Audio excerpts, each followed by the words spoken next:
what got you into it? Like when? See, that takes a lot of thinking. Go back to the times of racing the what was it, the Candy Flamed 55. Oh, it goes way back before then. And I've been drag racing for a long time. I come from doing the outlaw 10-5 stuff, street racing. Back in the early 80s, if you had a big block, some of the nostalgia cars, I mean, you was the man around here, you know. Because, you know, they really wasn't a whole lot around. Mustangs, they was Chevelles, Novas, and I know there's a lot of them Machs around. There's a couple Dusters. But the Chevelles, the Camaro was real popular. We done a lot of street racing. Did you ever think that you were ever going to own something this powerful? No. Back then, I felt the same way about it. I thought, man, you know, these things are rockets. I normally had just Chevelles and Camaros growing up. I loved them, and we had a lot of parts for them. My dad had a junkyard. We had a lot of parts. Most of my stuff in the early days was built out of a junkyard. So you had your own pick and pull. Yeah. Yeah, and it wasn't that big, you know. It was the size of a backyard, and we actually made a lot of stuff work. It was fast to us back then. That's like the true heart of drag racing, though. You took what you had around and made it work. I grew up here on Coal Mountain, West Virginia, but I remember back whenever I was like 14 years old, went to Hayes Junior High School, come home one day, and me and probably 4 or 5 of my buddies, we was talking. I said, well, I've got a race car, you know, and they all started laughing at me and stuff. And I said, no, I've got a race car. It's a big, long story, but, you know, it actually belonged to my brother-in-law at one time, and I got it off of him. He more or less gave it to me, but it was JR's dad, Jesse Webb. I loved him to death. He was my idol. It was a Comet, 64 Comet, green, 289 4-speed. And, man, I seen Jesse drive it. It was the stuff back then. He let me have it somehow. I told him, my boys, I said, I got a drag car. And I said, well, I tell you what, I will beat y'all at the top of Coal Mountain. They dropped me off at the bus stop and took off. I run down over the hill and got the old Comet and fired it up. Somehow I managed to pass the bus before they got to the top of the mountain. You know, he did stop on the bus driver and tell Dad about it. And I didn't have that car no more. When I was 16, got my driver's license, there was probably about, I don't know, 6 or 8 of us here around St. Albans started street racing. We had to go over on the interstate bridge around 64, and that was exactly a quarter mile. We had a lot of fun there, and years went on, and we graduated, and we went to Kanawha City in front of the hospital up there, and we drag race up there. We had a friend up there. He had a Nova too quick. He actually died in that car. He's a good friend of mine. You know, shortly after that, worked for Jimmy Ashworth at a performance shop. It's actually the shop that I own now. Me and a bunch of my friends worked there, and he got me in. He actually took me to Fort Gay Dragway. I think I was probably 17. And I'd never been to a drag strip other than watch it on TV. First time I was down there, I took my sister Camaro down there and raced it. And man, I've never quit. I mean, I was hooked. For the last 5 years, we've been trying to get back into it. Prior to that, you know, my wife, she got sick with cancer, breast cancer, and we was kind of out of the scene for probably 4 or 5 years prior to that. That's why you see a lot of round track cars in here, because when she was sick, you know, we wanted to stay with her and take care of her, and whatever she needed, we wanted to make sure that we wasn't in the way of taking care of and doing everything we could for her. Putting family first. Right. And Carol we're talking about, she loved the round track. She really did love the round tracking. She didn't care much for the drag racing because it was very expensive. Yeah. She supported it, though. Yeah. I mean, whatever I wanted to do, she supported.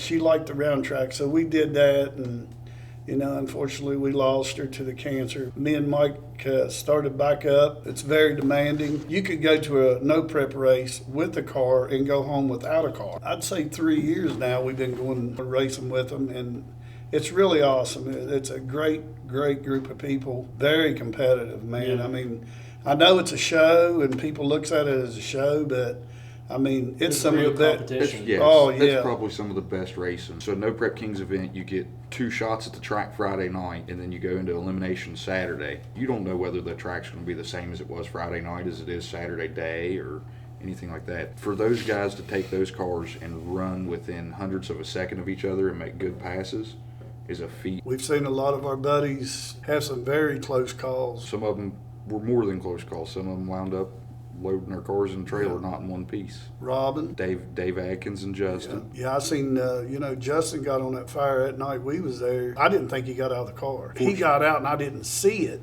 Yeah. And man, I was flipping out. I didn't see him get out either until they released the footage and saw him get over the wall. That's the first time I seen him get out. Yeah. That's one reason, Michael gets mad at me and he gets upset, and it won't be the last time. Yeah. As a father, I'm sitting there thinking, this could really go bad. He's got a nice car. I'm looking forward to see what he can do, and I hope him all the luck in the world. And I definitely want him to be safe. I will be there to make sure that he is safe as I can. Yeah. But, once you let that button go, you're on your own. And we all know that. That's easier for us older guys, but, the younger guys got a lot left. I know he's going to be fine, and, he's a good driver. He drove before. He ain't drove in a while, but once he gets over the butterflies, and that's the same way with JR. I've took JR drag racing since he was 10 years older, but he raced my car. I think he was 14 years old, 13. I put him in. Him and Michael. I had them both in cars 13, 14 years old. Yeah. I'm sure Barb loved that. Yeah. That 68 Camaro. Yeah. He won his first race, didn't he? Michael did. Mike did? Yeah. Were you really excited about that? Oh, yeah. It was ecstatic, buddy. He actually doubled up that night. He was running junior dragster. And he said, Dad, I want that car. I said, son, you don't need that car. He said, well, I can't get in that junior dragster no more. He said, I want that Camaro. I said, well, I'll let you make a pass in it. I'll be daggone. Friday night, he won the gamblers race, and he won the pro bracket the next day. He's always been pretty sharp on the drag racing. I put him in the XO Reaper car when I had it. That car run low fours back then. He ended up crashing it. Him and Tim Lynch was racing. That's when I really got paranoid. It scared me to death. Getting back to the MPK, it's really exciting racing. Chris, he works for me, plus he goes with me at every race. We abuse him working on all this junk, but I think he loves it. Really couldn't do it without it. Not just saying that, Chris. We really need you, buddy. I feel that we're competitive now. You won 2 Futures, 2 Outlaw Big Tires, a JJ race. Right. Yeah. And, I think, honestly, I have no doubt that this car is capable.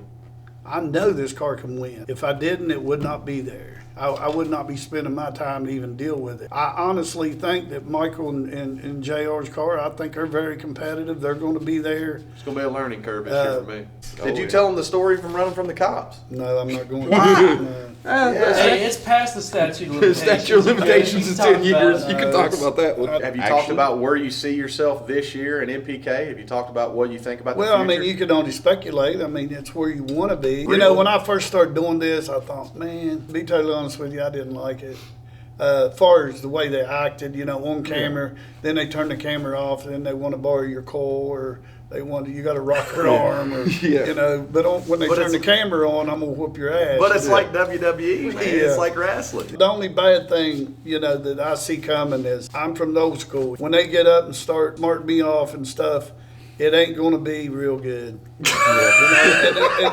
I'm worried about that because it's hard for me to play like I'm going to whoop your ass, but not really whoop your ass. So if Bobby calls you grandpa and tells you to fuck off, Well, Bobby won't be going racing no more. Well, we're not out there to fight or anything, but you, like I said, you ain't going to back down from anybody is what you're saying. Yeah. No. And we're not out there to cause any trouble. It's nothing like that, really. Everybody's seen the other day the NFL player that fell over, had cardiac arrest, and they thought they Same lost scenario. it. All the teams got together, man, sat there and prayed for him, cared about him. It's the same thing Yeah. with MPK, man. We're there to compete against each other, and it means business up there, but if something serious or whatever, everybody's going to be behind one another. There might be a scrap, a fight, or whatever, but we're going to be friends again the next day. When you get in them cars, all like real, I said, man. you pull up on that line, whether it's him or you or who it is, I'm serious. I'm there to beat you. I don't it's shoot a race. pool with girls. I don't let no one win. You remember Kelly Mills and I raced in Virginia. That girl can drive. She got one of the baddest cars out there. Me and her family and her dad were great friends. Yeah. But I didn't cut her no slack. She flat beat me. And I beat her once. They don't let people win and lose. Kai's in the race. He's in the top 3. Say Dad was number 3 in points. Well, Say Dad was number 3 in points, and I guessed on you. Well, I've heard this guess the light. That was last year. They I fixed don't it care this year. if you can guess and get away with it. That's drag racing. Yeah. I mean, That's the way true. I It takes a look lot at of it. skill to do that too. Well, no, it takes that and a lot of luck. But if you're willing to take the risk and you win, Yeah. you roll the dice. Yeah. I don't think no one should be upset or tell somebody you got to pass the scales. What happened to deal with down Georgia last year? You and Stan Allen at Georgia, when y'all both left and they said you got the red light first or red light. I can't remember that, but he was upset about that. It You was a thought you double won. red We light. did win. Yeah, but that's a totally different deal. I know. Yeah, that was a different. That there- we, that- we wanted to rerun it. And I wasn't upset at Stan either because he's a great friend. But Yeah. the problem is when you got red lights coming on, I had never seen a double red light. Yeah. They said that was like the second or third time they've ever seen that in the entire history. And this is another thing. I went through the finish line first. My win light came on. Yeah. Yeah. So now if my light come on first, why did my win light come on? Yeah, I'll never understand that. Now, Yeah, because- the thing of it is, Because when he automatically when you go red, the other person's light should come on instantly. when my bulb turned red, his should have turned green. Yep. I mean, his win light should have come on. Is what I meant. Yeah. Soon as that red light come on, his win light should have come on. Yeah. Right? Yep. Okay, both of them come on, and my win light come on. Yeah, we were. Yeah, Get a video, go back and look at it all Yeah, you we were. want. We I were the seen line it. first. I don't know. I know I was a car Yeah, it was length a ahead. confusing I know I was a deal. car length ahead of him. I don't know Okay. about all that. But anyway, I know that I went through first. My light come on, and that's why I was upset. But it's all over with. So we know how you feel about rolling the dice on guessing. What do you think about Chase's race? Well, we went to a JJ race in Roxborough, North Carolina, out in the woods, what I'm used to. Country track, Awesome people. backwoods. I love the track. I'm telling you, if you ever get a chance to go there, that's a nice place. Awesome people. But JJ was putting on a race there. I've never been to a JJ race, never. But like I said, I've done a lot of street racing back in the day, and it kind of reminded me of my old street racing because when we was on the street, most of the time you block traffic. They was ganging up behind you, and if somebody jumped, the other guy didn't sit there. He was going to try to run him down because he couldn't sit there and get run over by the traffic. When I went back to the trailer, I thought, I really like this. I mean, it's awesome because it's like I was racing back when I was 16. Did you win that race? Oh, yeah. So do you think you'd have won that race if you'd have left with Larry? For sure I'd have won that race.